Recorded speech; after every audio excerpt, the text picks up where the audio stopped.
আসসালামু আলাইকুম সবাইকে। এখন আমি বর্তমানে আছি হচ্ছে কানাডার অটোয়া শহরে। আহ, এটা একটা মনিজ বিচ পার্ক যেটাকে বলে। তো এইখানে আজকে আমি আর প্রিয়াম ঘুরতে আসলাম। তো ঘুরতে এসে আসলে ভালোই লাগছে পরিবেশ। এখন বিকেল 3টা। তো চিন্তা করলাম যে আসলে আমাদের ভিউয়ার্সদের জন্য কিছু ইনফরমেটিভ কিছু টপিকস নিয়ে আজকে আলোচনা করব। আসলে অনেকেই জানতে চায়, অনেকেই প্রশ্ন থাকে, যেটা যখন কানাডাতে আসছিলাম তার আগ দিয়ে আমার মনে অনেক প্রশ্ন ছিল। কারণ অনেক ভিসা হয়েছে, বাংলাদেশ থেকে প্রচুর পরিমাণে ভিসা পেয়েছে 2023 সালে। তো অনেকেই আমরা কানাডাতে আসছি এবং বিভিন্ন ধরনের আসলে আমরা জিনিস শুনতে পারছি। আসলে এই বিষয়গুলো নিয়ে আসলে আজকে আমরা এক্সপিরিয়েন্স, আমাদের প্র্যাকটিক্যাল এক্সপিরিয়েন্স থেকে আসলে আমি লাইভে যাওয়া, আসলে ভিডিও করা, যে আমার সাথে কি হয়েছিল, কেমন ছিল আমার ইমিগ্রেশন, কেমন ছিল আমার সব কিছুর অভিজ্ঞতা। সেই অভিজ্ঞতার আলোকেই আজকে আসলে আমি লাইভে ভিডিও করছি আপনাদের জন্য। আসসালামু আলাইকুম। আসসালামু আলাইকুম। হ্যাঁ, এটাই হচ্ছে আমার ওয়াইফ নুসরাত, এবং আমি হচ্ছি নাসিফ। আমাদের পেজ থেকেই আসলে বেশ কিছু ভিডিও এর আগে নুসরাতই সবগুলো আপলোড করেছে, বা ওই সব এগুলোই করে। বাট এইবার আসলে কানাডা ব্লগটা নিয়ে ও আমাকেই রিকোয়েস্ট করলো যে আমি যাতে সুন্দরভাবে আসলে আমাদের ভিউয়ার্সদের ইন্ট্রোডিউস এবং সব কিছু করতে পারি, যার কারণে ওর রিকোয়েস্টই আসলে আমার এবার করা। তো আলহামদুলিল্লাহ সব কিছু সুন্দর এবং ভালোভাবে আমরা সারভাইভ করে আমরা এখন বর্তমানে কানাডাতে অলমোস্ট আমরা 1 তারিখে আসছি। এটা আসলে অনেক দিন পরে আমি কানাডার বেশ কিছু জায়গা ভ্রমণ করেছি আলহামদুলিল্লাহ। Toronto city, Niagara Falls area, then হচ্ছে গিয়ে মন্ট্রিয়াল, কিউবেকের ডে ট্যুর ছিল কিউবেক আমাদের একটা ডে ট্যুর ছিল। এখন এইটা আমি লাইভ করছি হচ্ছে অটোয়াতে বসে। অটোয়াতে আমাদের 3 দিনের ট্যুর, তাই না? হ্যাঁ, 3 দিন আমরা অটোয়াতে আছি। তো আলহামদুলিল্লাহ আমাদের দিনগুলো খুব ভালো গেল, এবং আল্লাহর অশেষ রহমতে তার কাছে শুকরিয়া জানাই যে সব স্মুথলি এবং এত ইজিলি আমার জন্য হয়েছে যে আসলে আমার কাছে কোনোই প্রবলেম ফেস করতে হয়নি। তো আমাদের ফ্লাইট আমরা করেছি হচ্ছে ক্যাথে প্যাসিফিক এয়ারওয়েজে, যেটার আমরা মার্চ মাসে মেবি আমাদের টিকিট বুক করি। তো প্রাইস ছিল, আমাদের দুজনের প্রাইস পড়েছিল হচ্ছে এক একজনের 2,15,000 করে। দুইজনের 4,30,000 টাকা আমাদের ঢাকার ফ্লাইট, যেটার প্রাইস পড়েছে। তো আসলে যে জিনিসগুলো নিয়ে বলছিলাম, যে আমার বাস্তব অভিজ্ঞতা কানাডায় আসা। আমি এসেছি প্রায় 22 দিনের জন্য ঘোরার জন্য। তো কীরকম আমার এক্সপিরিয়েন্সগুলো ছিল বাংলাদেশ ইমিগ্রেশন অফিসার। তো আমরা ফার্স্টে আমাদের ফ্লাইট ছিল হচ্ছে 1 তারিখে ক্যাথে প্যাসিফিক এয়ারওয়েজে, হংকং এয়ারওয়েজ। এটা হংকংয়ের একটা এয়ারলাইন্স। আসলে এটা নিয়ে অনেকেরই অনেক ধরনের আমি বিভিন্ন জিনিস শুনতে পেরেছি, যে হ্যাঁ, তারা নাকি বলে হংকংয়েও ট্রানজিট, ওইখান থেকেও নাকি অনেককে ব্যাক করেছে। বাট আমি আমার দেখা মতো এরকম কোনো কিছু আমি পাইনি। আমার 2টা বোর্ডিং পাসই আমি একদম বাংলাদেশ এয়ারলাইন্স থেকে বাংলাদেশ এয়ারপোর্ট থেকে আমি পিক করি। তো বাংলাদেশ এয়ারপোর্টে আমার ফ্লাইট ছিল রাত 2টায়। আমরা 9টা-10টার মধ্যে আমরা আসলে এয়ারপোর্টে পৌঁছে যাই। ওই দিন রাস্তা একটু ফাঁকা ছিল। তো 10টার দিকে পৌঁছে দেন ফার্স্ট আমি আমার বোর্ডিং কমপ্লিট করি, আমার লাগেজ জমা দিয়ে দিই, দুইজনে 2টা লাগেজ, প্রিয়াম এবং আমার। দেন হচ্ছে গিয়ে ইমিগ্রেশনে যাই। ইমিগ্রেশনে যাওয়ার পরে ইমিগ্রেশন অফিসাররা ফার্স্টে আমাকে প্রশ্ন করে যে আমি কী করি। তো আমি বললাম যে আমি আসলে বিজনেস করি। দেন আমার পাসপোর্ট উল্টিয়ে দেখলো, আলহামদুলিল্লাহ আমার অনেকগুলো দেশ ট্রাভেল করা আছে, প্রিয়ামকে নিয়ে, আমার বেবিদেরকে নিয়ে। তো নো, আমার অলরেডি 9টা, তোমার 8টা, এটা তোমার 8 নাম্বার কান্ট্রি। তো জিজ্ঞেস করলো কী করি, দেন আমি বললাম আমি বিজনেস করি। দেন ওয়েল অ্যান্ড গুড। তো এর আগে কখনো আমি কানাডায় এসেছি কিনা সে আমাকে প্রশ্ন করলো ইমিগ্রেশন অফিসার। তো আমি বললাম যে না, এটা আমার ফার্স্ট টাইম। দেন বললো কয় দিনের জন্য থাকবেন, আমি বললাম যে 22 দিন, 22 ডেজ। তো আলহামদুলিল্লাহ 22 দিনের কথা বললাম, আমাকে আর কোনো প্রশ্ন করেনি। তো উনি আমার পাসপোর্টে সিল দিয়ে উনি আমাকে বললো যে আপনি যেতে পারেন। দেন হচ্ছে গিয়ে আমার পাশের কাউন্টারই ছিল হচ্ছে প্রিয়াম, নুসরাত। ওকে হয়তো প্রশ্ন করে, তোমাকে কি প্রশ্ন করছিল? না, আমাকে প্রশ্ন করেছিল যে মানে আমাকে ওইরকম কোনো প্রশ্ন করেনি। বাংলাদেশ ইমিগ্রেশন থেকে আমার পাসপোর্টটা নিয়ে ওরা দেখলো, ডিটেল দেখলো যে আমি কোথায় ভ্রমণ বা কি করেছি। তো বেসিক্যালি ও আমার সামনে যেহেতু ছিল কাউন্টারে, ওটাই রেফারেন্সেই আমার ছিল, যেহেতু আমার হাজবেন্ড হয়। তো ওই কাউন্টার থেকে ওখানে ইমিগ্রেশন অফিসার বলতেছিল আমার ইমিগ্রেশন যে ছিল যে উনার হাজবেন্ড ওয়াইফ হয়, আমাকে শুধু সমস্যা সাইড নাই। থেকে জিজ্ঞেস করছিল আপনি ওনার হাজবেন্ড। হ্যাঁ আমাকে হ্যাঁ, হ্যাঁ, আমাকে সাইড থেকে জিজ্ঞেস করলো। এতটুকুই আমি জিজ্ঞেস বললাম যে হ্যাঁ, করেছে। কারণ আমার অলরেডি ইমিগ্রেশন ডান হয়ে গেছিল। হ্যাঁ, ও ডান। দেন ওটাও স্মুথলি আমারটাও কিছু জিজ্ঞেস করেনি, আমাকে জাস্ট এতটুকু বলল জিজ্ঞেস যে করে আপনার হাজবেন্ডের পাসপোর্ট মানে পাসপোর্টটা একটু দেখি ও হ্যাঁ, আমার বাংলাদেশে, পাসপোর্টটা চেয়েছিল। এতটুকুই। আমার পাসপোর্ট আমাকে আর দেখে কিছু জিজ্ঞেস দুজনকেই আসলে করেনি। সিল দিয়ে দিল এবং বলল যে আপনারা যেতে পারেন। ওকে, আলহামদুলিল্লাহ ভালো সব ইমিগ্রেশন ডান। আমাদের বাংলাদেশের ইমিগ্রেশন ডান। দেন আমরা আমাদের ফ্লাইট ছিল 2টা 10-এ, বাট বাই দ্য ওয়ে সেদিন আসলে জানি না কি রিজনে আমাদের প্লেন ডিলে হয়। আমাদের ফ্লাইট স্টার্ট হয় 4টার দিকে। 4টার দিকে আমাদের প্লেন স্টার্ট হয়। দেন আমরা হয়তো 4 ঘন্টা পর আমরা হংকং এয়ারপোর্টে যাই। হংকং এয়ারপোর্ট থেকে ওইখানে আমাদের কেউই আসলে কোনো প্রশ্ন করেনি এবং কেউই কোনো কিছু জিজ্ঞেস করেনি। ওইখানে কোনো ইমিগ্রেশনও ছিল না। অনেকেই বলে যে হংকং এয়ারপোর্ট থেকে বাংলাদেশে ব্যাক করে। I don't know what's the reason, এগুলো আসলে কেন বলে বা কী রিজনে আসলে তাদের ব্যাক করে আমার জানা নেই। হয়তো বা কেউ যদি ফেক কোনো কিছু ডকুমেন্টস দেয় বা কেউ যদি দেখা গেছে যে আপনার সঠিক তথ্য না দিয়ে যদি ভিসা নিয়ে থাকে, হয়তো তাদের জন্যই আসলে মেবি এই প্রবলেমগুলো হয়। তো আমাদের মধ্যে এমন কোনো কিছুই আমরা দেখতে পাইনি। তো এখানে আমাদের 2-2.5 ঘন্টা লেওভার ছিল। 2-2.5 ঘন্টা লেওভারের পর আমরা নেক্সট YYZ এর জন্য আমরা প্লেনে উঠে যাই এবং আলহামদুলিল্লাহ প্রায় দীর্ঘ আমাদের 15 ঘন্টা একটানা প্লেন আমরা ট্রাভেল করে আমরা কানাডায় চলে আসি। কানাডায় এসেই ফার্স্টে আমাদের কাজ থাকে হচ্ছে গিয়ে এখানে বিভিন্ন ধরনের একটা মেশিনের মতো আছে, যেই মেশিনে আপনার পাসপোর্ট স্ক্যান করে ওইখানে আপনাকে সব প্রশ্নের অ্যান্সার দিতে হবে। বেশ কিছু প্রশ্ন আছে যে আপনার সাথে কত ডলার আছে, আপনার সাথে $10,000 বেশি আছে $10,000 বেশি কিনা। আছে কিনা, দেন হচ্ছে গিয়ে আপনার সাথে কোনো ওয়েপেন আছে কিনা, ড্রাগ আনছেন কিনা, তারপর হচ্ছে গিয়ে কোনো ফলের বীজ আছে কিনা, এগুলো আর কি অ্যাজ ইউজুয়ালি নর্মালি যেগুলো বেসিক। তো আমি এগুলো সব দেখে আমি নো অ্যান্সার দিয়ে দিই যে আমার সাথে এগুলো কিছুই নেই। আরো অনেক ওখানে কোয়েশ্চেন থাকে, বেসিক্যালি হচ্ছে আপনাদের পড়ে জিনিসগুলো অ্যান্সার দিতে হবে আর কি, বুঝে পড়ে অ্যান্সার দিতে হ্যাঁ, হবে। এটা এমন কোনো কঠিন কিছু না, বাট আমার যতটুকু মনে পড়ে এখানে ম্যাক্সিমাম প্রশ্নের অ্যান্সারই আপনার নো এটা হবে। সবারই ইমিগ্রেশন ক্রস করার আগে, মানে প্রত্যেকটা প্যাসেঞ্জারই যখন আপনার প্লেন থেকে নামে তখন আর কি মানে ওই যে বললোই তো যে পাসপোর্টটা স্ক্যান করে দুইজনের যে কয়জন ট্রাভেলার কি কি যেহেতু ওভাবে। মেইন অ্যাপ্লিক্যান্ট আমি ছিলাম, তো হ্যাঁ, এখানে আমাকে প্রশ্ন করছিল যে কয়জন একটাই পাসপোর্ট স্ক্যানে মেবি হয়তো 5 জন ফ্যামিলি মেম্বারের এট এ টাইম আপনি সব কিছু ডিটেলস দিতে পারবেন। তো আমরা 2 জন ছিলাম, আমরা 2 জন দিয়ে আমি ওইভাবে কমপ্লিট করি। দেন একটা রিসিট বের হয়, ওই রিসিটটা নিয়ে আমাকে আমরা লাইনে দাঁড়াই ইমিগ্রেশনে। ইমিগ্রেশনের লাইনে দাঁড়াতে হয়। সো ইমিগ্রেশনের লাইনে দাঁড়িয়েছিলাম, তখন দেখলাম যে আসলে একটা ইমিগ্রেশন অফিসার আর কি যাদের কিছু পাসপোর্ট আর কিছু কাগজের মধ্যে সে রেড কালি দিয়ে মার্ক করে সে অন্য একটা ইন্সপেকশনে পাঠাচ্ছিল, আর আমাদেরটায় কোনো রেড কালি না দিয়ে সে বলছিল যে আপনি এই কাউন্টারেই দাঁড়ান। তো আলহামদুলিল্লাহ বেশ কিছুক্ষণ প্রায় অনেক মানুষ ছিল। আলহামদুলিল্লাহ প্রায় আমি অলমোস্ট 20 to 25 মিনিটস পর আমি ইমিগ্রেশন অফিসারের সামনে যাই।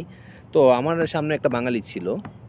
তো আমি আচ্ছা, আমরা আমাদের ইমিগ্রেশনটা কি হয়েছে ওইটা বলার আগে একটু ছোট্ট করে শেয়ার করুক ও, যে আমাদের সামনে যে ভাইয়াটা ছিল ওইটাও একটা বাংলাদেশি ভাইয়া, মানে উনি যে কি মিস্টেকটা করেছে সেটাই আর কি আপনাদের সামনে একটু তুলে ধরি। আসলে এটা হচ্ছে ফার্স্ট ওয়ার্ল্ড একটা কান্ট্রি। এখানে আপনি ইংলিশ যদি না জানেন বা আপনার যদি ইংলিশ সম্পর্কে বেসিক নলেজ না থাকে, এই ক্ষেত্রে আপনার জন্য অনেক টাফ এবং এটা আপনার জন্য অনেক বড় ক্ষতির কারণ হতে পারে এবং এটা আপনার জন্য অবশ্যই ক্ষতির কারণই হবে। কারণ আপনি কোনো কিছু জানেন না, আপনি কেন তাহলে আসছেন একটা ফার্স্ট ওয়ার্ল্ড কান্ট্রিতে? আপনি বেসিক নলেজ আপনার নেই। মিনিমাম ইংলিশটুকু জানতে মিনিমাম হবে। আপনার ইংলিশটুকু জানতে হ্যাঁ, হবে। তো বুঝতে হবে। ওই ভাইয়াটা কি করছে, উনাকে আমি এমনি যখন লাইনে ছিলাম আমি প্রশ্ন করলাম যে আপনি কোন দেশ ঘুরেছেন? উনি আমাকে বলল যে দুবাই, আর ইন্ডিয়া, আর আরেকটা বোধহয় কোন দেশের কথা বললো, আমার অ্যাকুরেট এখন মনে নেই। 3টা দেশ উনি ট্রাভেল করছে। ওকে, ওয়েল অ্যান্ড গুড। সে আসছে। তো উনাকে ইমিগ্রেশন অফিসার উনাকে আমাদের পাশের কাউন্টারে উনাকে কোয়েশ্চেন করতেছিল যে আপনার সাথে $10,000 বেশি আছে। তো উনি বলছেন না। বলছে আপনি তো কোয়েশ্চেনের অ্যান্সার করেছেন ইয়েস। তো উনাকে প্রশ্ন করছে যে আপনার সাথে কি ড্রাগস আনছেন? তো উনি বলছে আমি কোনো ড্রাগস আনি নাই। ও ইংলিশে বলছে যে আই ডোন্ট হ্যাভ আর কি এই টাইপের ইংলিশ বলতেছে। তো ইমিগ্রেশন অফিসার বলল do you have any weapon, give it to me. তখন উনি বলল যে no, I have no weapon. আর কি ও আসলে অন্য টাইপের ইংলিশ বলতেছিল, যে এই ইংলিশ আমি হয়তো বা নর্মালি বুঝতে পেরেছি, বাট এই ইমিগ্রেশন অফিসারের জন্য টাফ হচ্ছিল। সো ইমিগ্রেশন অফিসার কতক্ষণ ওর পাসপোর্ট দেখে ওকে বলছে যে you have to go to the next room. Maybe ওকে সেকেন্ড ইন্সপেকশন পাঠিয়েছে। এটা দেখার পর আমি আর ওর দিকে তাকাইনি। তো প্রিয়ামো আর তাকে নিয়ে প্রিয়ামো আমাকে জাস্ট বলছে, দেন আমার কল চলে আসে ইমিগ্রেশন অফিসারে, আমি সেই ইমিগ্রেশন অফিসারের সামনে গেলাম। তো আমার পাসপোর্ট আসলে আমার তো টোটাল 4টা পাসপোর্ট, আমার প্রত্যেকটা পাসপোর্টের সাথে আরেকটা পাসপোর্ট জয়েন করা। তো আমাকে ইমিগ্রেশন অফিসার বললো, why lots of passport in here. Then আমি বললাম ওকে যে আসলে ইংলিশে বললাম যে অনেক ইমিগ্রেশন অফিসাররা দেখতে চায় যে আমার প্রিভিয়াস পাসপোর্টটা। তো ও আমাকে বললো, no need, just give your one passport, your present passport. Then আমি বললাম ওকে। তো ওই মোমেন্টেও আমাকে জাস্ট আমার পাসপোর্ট উল্টালো, দেখলো, দেখে আমাকে একটাই প্রশ্ন করলো যে do you have any relative, relative or friends. ফার্স্টে আমি বললাম যে no, I have no relatives. Then ও আমাকে আস্ক করলো যে তুমি কেন আসছো। তাই আমি বললাম যে one of my childhood friend who comes to, যে আমার সাথে দেখা করতে আসবে হচ্ছে গিয়ে নোভা স্কোশিয়াতে, আমার ছোটোবেলার ফ্রেন্ড। ও বর্তমানে নোভা স্কোশিয়া আছে। আমার ব্লগে হয়তো দেখছেন আপনারা যে ও টরন্টোতে আমার সাথে দেখা করার জন্য ঘুরতে আসছিল। আমরা লাস্ট ইয়ার ও বাংলাদেশে যখন যায় তখন আমরা একসাথেই খেলাধুলা করি ফুটবল টুর্নামেন্টে। তো ও আসছে, তখন ওকে আমি যখন এই কথাটা বললাম ও স্মাইল দিয়ে ও বললো যে ওয়েল অ্যান্ড গুড। দেন প্রিয়ামের পাসপোর্টটাও আমি সাথেই দিয়েছিলাম। তো আমাকে কোনো কোয়েশ্চেন ওকে কোনো করে নাই, কারণ আমি দুজন একসাথেই একসাথেই গিয়েছিলাম। দাঁড়িয়েছিলাম, দুজনে হ্যাঁ। একসাথেই ছিলাম। তো আমাকে কোনো কোয়েশ্চেন করা হয় নাই। সো কোয়েশ্চেন ওকেই যা করা হয়েছে, তাও তেমন কোনো এই কোয়েশ্চেন একটাই না। কোশ্চেন করছে আমাকে, আর কোনো কোশ্চেন করেনি। আর কোনো কোয়েশ্চেন করে দেন নাই, আমাকে জাস্ট সিল দিয়ে দিল। পাসপোর্টে সিল দিয়ে বললো ওয়েলকাম টু কানাডা, একটা স্মাইল দিয়ে বললো। আমি তাকে থ্যাংক ইউ স্যার জানালাম। দেন আমি বের হয়ে গেলাম।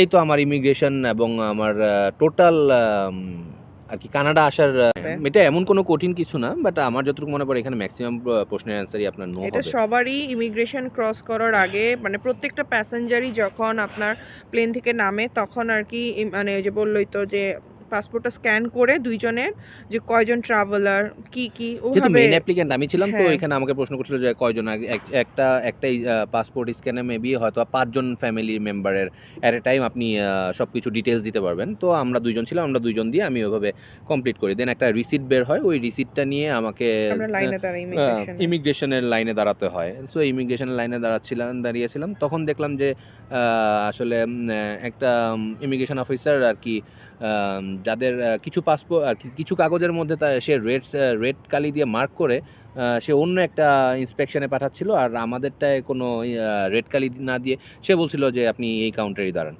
তো আলহামদুলিল্লাহ বেশ কিছুক্ষণ প্রায় অনেক মানুষ ছিল। আলহামদুলিল্লাহ প্রায় আমি অলমোস্ট 20 to 25 মিনিটস পর আমি ইমিগ্রেশন অফিসারের সামনে যাই। তো আমার সামনে একটা বাঙালি ছিল। তো আমি আচ্ছা, আমরা আমাদের ইমিগ্রেশনটা কি হয়েছে ওইটা বলার আগে একটু ছোট্ট করে শেয়ার করুক ও যে আমাদের সামনে যে ভাইয়াটা ছিল ওইটাও একটা বাংলাদেশি ভাইয়া, মানে উনি যে কি মিস্টেকটা করেছে সেটাই আর কি আপনাদের সামনে একটু তুলে ধরি। আসলে এটা হচ্ছে ফার্স্ট ওয়ার্ল্ড একটা কান্ট্রি। এখানে আপনি ইংলিশ যদি না জানেন বা আপনার যদি ইংলিশ সম্পর্কে বেসিক নলেজ না থাকে, এই ক্ষেত্রে আপনার জন্য অনেক টাফ, এবং এটা আপনার জন্য অনেক বড় ক্ষতির কারণ হতে পারে, এবং এটা আপনার জন্য অবশ্যই ক্ষতির কারণই হবে। কারণ আপনি কোনো কিছু জানেন না, আপনি কেন তাহলে আসছেন একটা ফার্স্ট ওয়ার্ল্ড কান্ট্রিতে? আপনি বেসিক নলেজ আপনার নেই, মিনিমাম ইংলিশটুকু জানতে মিনিমাম হবে। আপনার ইংলিশটুকু জানতে হ্যাঁ, হবে। তো বুঝতে হবে। ওই ভাইয়াটা কি করছে, ওনাকে আমি এমনি যখন লাইনে ছিলাম আমি প্রশ্ন করলাম যে আপনি কোন কোন দেশ ঘুরেছেন। উনি আমাকে বললো যে দুবাই, আর ইন্ডিয়া, আর আরেকটা বোধহয় কোন দেশের কথা বললো, আমার অ্যাকুরেট এখন মনে নেই। 3টা দেশ উনি ট্রাভেল করছে। ওকে, ওয়েল অ্যান্ড গুড। সে আসছে, তো ওনাকে ইমিগ্রেশন অফিসার ওনাকে আমাদের পাশের কাউন্টারে ওনাকে কোশ্চেন করতেছিল যে আপনার সাথে $10,000 বেশি আছে।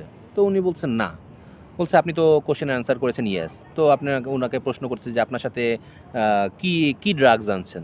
তো উনি বলছে আমি কোনো ড্রাগস আনি নেই। ও ইংলিশে বলছে যে আই ডোন্ট হ্যাভ আর কি, এই টাইপের ইংলিশ বলতেছে। তো ইমিগ্রেশন অফিসার বললো do you have any weapon, give it to me.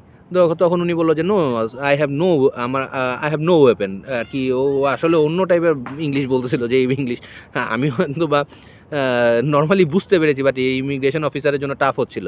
So immigration officer কতক্ষণ ওর পাসপোর্ট দেখে ওকে বলছে যে you have to go to the next room. Maybe ওকে সেকেন্ড ইন্সপেকশন পাঠিয়েছে। এটা দেখার পর আমি আর ওর দিকে তাকাইনি। তো প্রিয়ামো আর তাকে নিয়ে প্রিয়ামো আমাকে জাস্ট বলছে, দেন আমার কল চলে আসে ইমিগ্রেশন অফিসারে, আমি সেই ইমিগ্রেশন অফিসারের সামনে গেলাম। তো আমার পাসপোর্ট আসলে আমার তো টোটাল 4টা পাসপোর্ট, আমার প্রত্যেকটা পাসপোর্টের সাথে আরেকটা পাসপোর্ট জয়েন করা। তো আমাকে ইমিগ্রেশন অফিসার বললো, why lots of passport in here. Then আমি বললাম ওকে যে আসলে ইংলিশে বললাম যে অনেক ইমিগ্রেশন অফিসাররা দেখতে চায় যে আমার প্রিভিয়াস পাসপোর্টটা। তো ও আমাকে বললো, no need, just give your one passport, your present passport. Then আমি বললাম ওকে। তো ওই মোমেন্টেও আমাকে জাস্ট আমার পাসপোর্ট উল্টালো, দেখলো। দেখে আমাকে একটাই প্রশ্ন করলো যে, "do you have any relative?"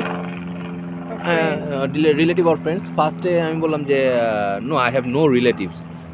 দেন ও আমাকে আস্ক করলো যে, তুমি কেন আসছো?" তাই আমি বললাম যে, "one of my childhood friend who comes to" যে আমার সাথে দেখা করতে আসবে হচ্ছে গিয়ে নোভা স্কোশিয়াতে। আমার ছোটোবেলার ফ্রেন্ড। ও বর্তমানে নোভা স্কোশিয়া আছে। আমার ব্লগে হয়তোবা দেখছেন আপনারা যে ও টরন্টোতে আমার সাথে দেখা করার জন্য ঘুরতে আসছিল। আমরা লাস্ট ইয়ার ও বাংলাদেশে যখন যায়, তখন আমরা একসাথেই খেলাধুলা করি ফুটবল টুর্নামেন্টে। তো ও আসছে। তখন ওকে আমি যখন এই কথাটা বললাম, ও স্মাইল দিয়ে ও বলল যে, "ওয়েল অ্যান্ড গুড।"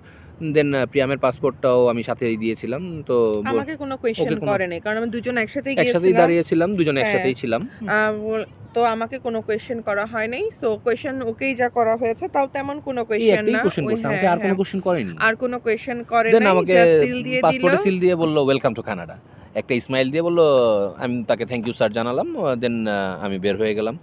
এই তো আমার ইমিগ্রেশন এবং আমার টোটাল আর কি কানাডা আসার এটা এমন কোনো কঠিন কিছু না। বাট আমার যতটুকু মনে পড়ে এখানে ম্যাক্সিমাম প্রশ্নের অ্যান্সারই আপনার নো এটা হবে। সবারই ইমিগ্রেশন ক্রস করার আগে মানে প্রত্যেকটা প্যাসেঞ্জারই যখন আপনার প্লেন থেকে নামে তখন আর কি মানে ওই যে বললই তো যে পাসপোর্টটা স্ক্যান করে দুইজনের যে কয়জন ট্রাভেলার কি যেহেতু ওভাবে। মেইন অ্যাপ্লিক্যান্ট আমি ছিলাম, তো হ্যাঁ। এখানে আমাকে প্রশ্ন করছিল যে কয়জন একটাই পাসপোর্ট স্ক্যানে মেবি হয়তো ৫ জন ফ্যামিলি মেম্বারের এট এ টাইম আপনি সবকিছু ডিটেইলস দিতে পারবেন। তো আমরা ২ জন ছিলাম, আমরা ২ জন দিয়ে আমি ওইভাবে কমপ্লিট করি। দেন একটা রিসিট বের হয়। ওই রিসিটটা নিয়ে আমাকে আমরা লাইনে দাঁড়াই ইমিগ্রেশনে। ইমিগ্রেশনের লাইনে দাঁড়াতে হয়। সো ইমিগ্রেশনের লাইনে দাঁড়িয়েছিলাম। তখন দেখলাম যে আসলে একটা ইমিগ্রেশন অফিসার আর কি যাদের কিছু আর কি কিছু কাগজের মধ্যে সে রেড কালি দিয়ে মার্ক করে সে অন্য একটা ইন্সপেকশনে পাঠাচ্ছিল। আর আমাদেরটায় কোনো রেড কালি না দিয়ে সে বলছিল যে, "আপনি এই কাউন্টারেই দাঁড়ান।" তো আলহামদুলিল্লাহ বেশ কিছুক্ষণ প্রায় অনেক মানুষ ছিল। আলহামদুলিল্লাহ প্রায় আমি অলমোস্ট 20 to 25 মিনিটস পর আমি ইমিগ্রেশন অফিসারের সামনে যাই। তো আমার সামনে একটা বাঙালি ছিল। তো আমি আচ্ছা, আমরা আমাদের ইমিগ্রেশনটা কি হয়েছে ওইটা বলার আগে একটু ছোট্ট করে শেয়ার করুক ও যে আমাদের সামনে যে ভাইয়াটা ছিল ওইটাও একটা বাংলাদেশি ভাইয়া মানে উনি যে কি মিস্টেকটা করেছে সেটাই আর কি আপনাদের সামনে একটু তুলে ধরি। আসলে এটা হচ্ছে ফার্স্ট ওয়ার্ল্ড একটা কান্ট্রি। এখানে আপনি ইংলিশ যদি না জানেন বা আপনার যদি ইংলিশ সম্পর্কে বেসিক নলেজ না থাকে, এই ক্ষেত্রে আপনার জন্য অনেক টাফ এবং এটা আপনার জন্য অনেক বড় ক্ষতির কারণ হতে পারে এবং এটা আপনার জন্য অবশ্যই ক্ষতির কারণই হবে। কারণ আপনি কোনো কিছু জানেন না। আপনি কেন তাহলে আসছেন? একটা ফার্স্ট ওয়ার্ল্ড কান্ট্রিতে আপনি বেসিক নলেজ আপনার নেই। মিনিমাম ইংলিশটুকু জানতে মিনিমাম হবে। আপনার ইংলিশটুকু জানতে হ্যাঁ, হবে। তো বুঝতে হবে। ওই ভাইয়াটা কি করছে? উনাকে আমি এমনি যখন লাইনে ছিলাম আমি প্রশ্ন করলাম যে, "আপনি কোন দেশ ঘুরেছেন?" উনি আমাকে বলল যে, "দুবাই, আর ইন্ডিয়া আর আরেকটা বোধহয় কোন দেশের কথা বলল, আমার অ্যাকুরেট এখন মনে নেই। ৩ টা দেশ উনি ট্রাভেল করছে। ওকে, ওয়েল অ্যান্ড গুড। সে আসছে। তো উনাকে ইমিগ্রেশন অফিসার উনাকে আমাদের পাশের কাউন্টারে উনাকে কোয়েশ্চেন করতেছিল যে, "আপনার সাথে $১০,০০০ বেশি আছে?" তো উনি বলছেন, "না।" বলছে, "আপনি তো কোয়েশ্চেনের অ্যান্সার করেছেন ইয়েস।" তো উনাকে প্রশ্ন করছে যে, "আপনার সাথে কি ড্রাগস আনছেন?" তো উনি বলছে, "আমি কোনো ড্রাগস আনি নাই।" ও ইংলিশেই বলছে যে, "আই ডোন্ট হ্যাভ" আরকি এই টাইপের ইংলিশ বলতেছে। তো ইমিগ্রেশন অফিসার বলল, "do you have any weapon? Give it to me." তখন উনি বলল যে, "no, I have no weapon." আরকি ও আসলে অন্য টাইপের ইংলিশ বলতেছিল, যে এই ইংলিশ আমি হয়তোবা নরমালি বুঝতে পেরেছি, বাট এই ইমিগ্রেশন অফিসারের জন্য টাফ হচ্ছিল। সো ইমিগ্রেশন অফিসার কতক্ষণ ওর পাসপোর্ট দেখে ওকে বলছে যে, "you have to go to the next room." Maybe ওকে সেকেন্ড ইন্সপেকশন পাঠিয়েছে। এটা দেখার পর আমি আর ওর দিকে তাকাইনি। তো প্রিয়ামো আর তাকায়নি। প্রিয়ামো আমাকে জাস্ট বলছে। দেন আমার কল চলে আসে ইমিগ্রেশন অফিসারে। আমি সেই ইমিগ্রেশন অফিসারের সামনে গেলাম। তো আমার পাসপোর্ট আসলে আমার তো টোটাল ৪ টা পাসপোর্ট। আমার প্রত্যেকটা পাসপোর্টের সাথে আরেকটা পাসপোর্ট জয়েন করা। তো আমাকে ইমিগ্রেশন অফিসার বলল, "why lots of passport in here?" Then আমি বললাম ওকে যে আসলে ইংলিশেই বললাম যে অনেক ইমিগ্রেশন অফিসাররা দেখতে চায় যে আমার প্রিভিয়াস পাসপোর্টটা। তো ও আমাকে বলল, "no need. Just give your one passport, your present passport." Then আমি বললাম ওকে। তো ওই মোমেন্টেও আমাকে জাস্ট আমার পাসপোর্ট উল্টালো, দেখলো। দেখে আমাকে একটাই প্রশ্ন করলো যে, "do you have any relative?" Okay. Relative or friends? ফার্স্টে আমি বললাম যে, "no, I have no relatives." Then ও আমাকে আস্ক করলো যে, তুমি কেন আসছো?" তাই আমি বললাম যে, "one of my childhood friend who comes to যে আমার সাথে দেখা করতে আসবে হচ্ছে গিয়ে নোভা স্কোশিয়াতে। আমার ছোটবেলার ফ্রেন্ড। ও বর্তমানে নোভা স্কোশিয়া আছে। আমার ব্লগে হয়তোবা দেখছেন আপনারা যে ও টরন্টোতে আমার সাথে দেখা করার জন্য ঘুরতে আসছিল। আমরা লাস্ট ইয়ার ও বাংলাদেশে যখন যায় তখন আমরা একসাথেই খেলাধুলা করি ফুটবল টুর্নামেন্টে। তো ও আসছে। তখন ওকে আমি যখন এই কথাটা বললাম ও স্মাইল দিয়ে ও বলল যে ওয়েল অ্যান্ড গুড। দেন প্রিয়ামের পাসপোর্টটাও আমি সাথেই দিয়েছিলাম। তো আমাকে কোনো কোয়েশ্চেন ওকে কোনো করে নাই। কারণ আমরা দুজন একসাথেই একসাথেই গিয়েছিলাম। দাঁড়িয়েছিলাম, দুজনে হ্যাঁ। একসাথেই ছিলাম। তো আমাকে কোনো কোয়েশ্চেন করা হয় নাই। সো কোয়েশ্চেন ওকেই যা করা হয়েছে তাও তেমন কোনো এই কোয়েশ্চেন একটাই না। কোশ্চেন ওই করছে, আমাকে হ্যাঁ, আর কোনো হ্যাঁ। কোশ্চেন করেনি। আর কোনো কোয়েশ্চেন করে দেন নাই। আমাকে জাস্ট সিল দিয়ে দিল। পাসপোর্টে সিল দিয়ে বলল ওয়েলকাম টু কানাডা। একটা স্মাইল দিয়ে বলল, আমি তাকে থ্যাংক ইউ স্যার জানালাম। দেন আমি বের হয়ে গেলাম। এই তো আমার ইমিগ্রেশন এবং আমার টোটাল আর কি কানাডা আসার বিস্তারিত ডিটেলসটা আমি আসলে আপনাদের সাথে এই কারণেই বললাম। আমিও যখন বাংলাদেশে ছিলাম আমি বিভিন্ন জায়গাতে দেখলাম যে বিভিন্ন জায়গায় লেখালেখি হচ্ছিল এয়ারপোর্ট থেকে ব্যাক করে তারপরে ভিসা হয়তোবা যাদের আসলে যারা ২ নাম্বারই করে আসলে তাদের ভ্যালিড থাকলেও ক্যান্সেল হয়ে ভ্যালিড থাকলেও যাচ্ছে। ক্যান্সেল হচ্ছে। আসলে এগুলোর রিজন হয়তোবা দেখা গেছে আপনি নিজেই। কারণ আপনি পারফেক্ট সব যদি সঠিক তথ্য বা কোনো ভুল ইনফরমেশন না দিয়ে যদি আপনি ভিসা নেন, আপনাকে কেন রিফিউজ করবে? ওয়াই? আমার এটাই আমি জানি না। এই সমস্ত আসলে ভিডিও দেখে আমিও ভয়ে ছিলাম যে আমার কোনো প্রবলেম হয় কিনা বা আমার ভিসা নিয়ে কোনো জটিলতা হয় কিনা। আলহামদুলিল্লাহ আল্লাহর কাছে লাখ, লাখ শুকরিয়া যে না আমার এরকম কোনো প্রবলেম আমি ফেসও করিনি। এরকম কোনো এখন আমি বর্তমানে কানাডাতে আছি প্রায় অলমোস্ট ১৫ দিন ধরে। আমি ১ তারিখে বাংলাদেশ থেকে কানাডা আসছি। আজকে ১৫ তারিখ। তো ১৫ দিন ধরে আলহামদুলিল্লাহ আমি সব ঘুরছি। আমি ২২ তারিখে চলে যাব। কারণ আমি আসছি ঘোরার উদ্দেশ্যে। কারণ আমি এখানে থাকার জন্য আসিনি। আমি এই দেশটাকে দেখলাম। দেশটার অনেক কিছু জানতে চাইলাম। হ্যাঁ, আমার যদি থাকার কখনো ইচ্ছা হয় দেন আমি ওইভাবে সিস্টেমেটিক ওয়েতে চেষ্টা করব এখানে এসে থাকার জন্য। আসলে আপনারা চেষ্টা করবেন সবাই পারফেক্টলি সবকিছু প্রেজেন্টেশন করতে, পারফেক্টলি সবকিছু সঠিকভাবে প্রসেস করে যেকোনো দেশে যাওয়ার জন্য। এটা আপনার জন্য বেটার। আর যারা আসেন অবশ্যই মানে ইংলিশে কিছু আইডিয়া থাকতে হবে। একবারে ইংলিশ ছাড়া চলা যাবে না। কারণ ওরা যে কোয়েশ্চেনটা করে অন্তত অতটুকু অ্যান্সার আপনাকে করতে হবে। আর এখানে কাজ করেন বা যাই করেন না কেন মানে সবকিছু তো আপনার ইংলিশটাকে জানতে হবে। না জানা কারণ কাদেরই ব্যাক করতেছে, কাদেরই ক্যান্সেল হচ্ছে। যারা অ্যাকচুয়ালি বুঝতেছে না, ইংলিশে অ্যান্সার করতে পারতেছে না বা আসলে কমিউনিকেটটা তো আপনাকে ইংলিশের মাধ্যমেই করতে হবে তাদের বুঝানোর জন্য। সো ওই জিনিসটা অবশ্যই খেয়াল রাখতে হবে। তো এই ছিল আজকে আমার কানাডার ইমিগ্রেশন এবং আমার প্লেন ফেয়ার এবং হচ্ছে গিয়ে আমার কানাডার ট্যুর সম্পর্কে বেশ কিছু আলোচনা। তো কানাডা আসলে অনেক সুন্দর একটা কান্ট্রি। এটার প্রাকৃতিক সৌন্দর্য এবং ভিউ অনেক সুন্দর। আলহামদুলিল্লাহ এটা আসলে বলে আমি আমরা যে বসে আছি এটা একটা পার্কে। পার্কের মতো। মানে তো খুব সুন্দর এটা অটোয়ার একটা পার্ক। তো এর জন্য মানে আসলে আল্লাহর আমরা এখানে ঘুরতেছি তো খুবই সুন্দর পরিবেশ দেখতেই পাচ্ছেন পিছনে একদম পুরা ন্যাচারাল সবকিছু। আচ্ছা একটু দেখাই। এইটা সব হচ্ছে গিয়ে একটা লেক টাইপের অনেক সুন্দর। এই সাইডে পার্কের মতো আছে। তো এখানে বাচ্চারা খেলাধুলা করছে। তো সবকিছু মিলিয়ে সবকিছুই আসলে অনেক সুন্দরভাবে আমাদের আলহামদুলিল্লাহ আল্লাহর কাছে লাখ লাখ শুকরিয়া এবং আমাদের টাইম ভালোই যাচ্ছে। হ্যাঁ, আলহামদুলিল্লাহ আল্লাহর কাছে লাখ লাখ শুকরিয়া এবং আমাদের টাইম ভালোই যাচ্ছে। হ্যাঁ, আমার বেবি দুটাকে খুব মিস করছি। আয়ান আর রিয়ানাকে। তো ইনশাআল্লাহ খুব শীঘ্র ওদের সাথে দেখা হবে। আর হয়তো দেখতে, দেখতে ৫-৬ দিন চলে যাবে। আমরা যেখানে ঘুরেছি প্রত্যেকটারই ভ্লগ ইনশাল্লাহ আসবে। একটা অলরেডি চলে আসছে। তো ওটা অবশ্যই দেখবেন আমাদের চ্যানেলে ঢুকলেই। আমাদের চ্যানেলের নাম হচ্ছে নুসরাত অ্যান্ড নাসি ভ্লগস। আর আমাদের পেজ হচ্ছে ফেসবুক পেজ হচ্ছে নুসরাত তাবাসসুম যেটা সার্চ করলেই পেয়ে যাবেন। আপনাদের কোনো প্রশ্ন বা কোনো কিছু জানার থাকলে অবশ্যই আমাদের ইউটিউব চ্যানেলে মেসেজ করবেন। হ্যাঁ, আমরা আমাদের আপনাদের ওখানে কমেন্ট করলেই আমরা কমেন্টস করলে ইনশাল্লাহ আমরা অ্যান্সার দিয়ে অ্যান্সার দিব। দেওয়ার চেষ্টা করব। আর যদি কোনো কিছু ইনফরমেশন জানার থাকে অবশ্যই পার্সোনালি আপনারা চাইলে নক করতে পারেন। আমি অ্যান্সার দেওয়ার চেষ্টা করব। তো আজকে এখানেই বিদায় নিচ্ছি। ধন্যবাদ সবাইকে। আসসালামু আলাইকুম। আমাদের জন্য দোয়া করবেন।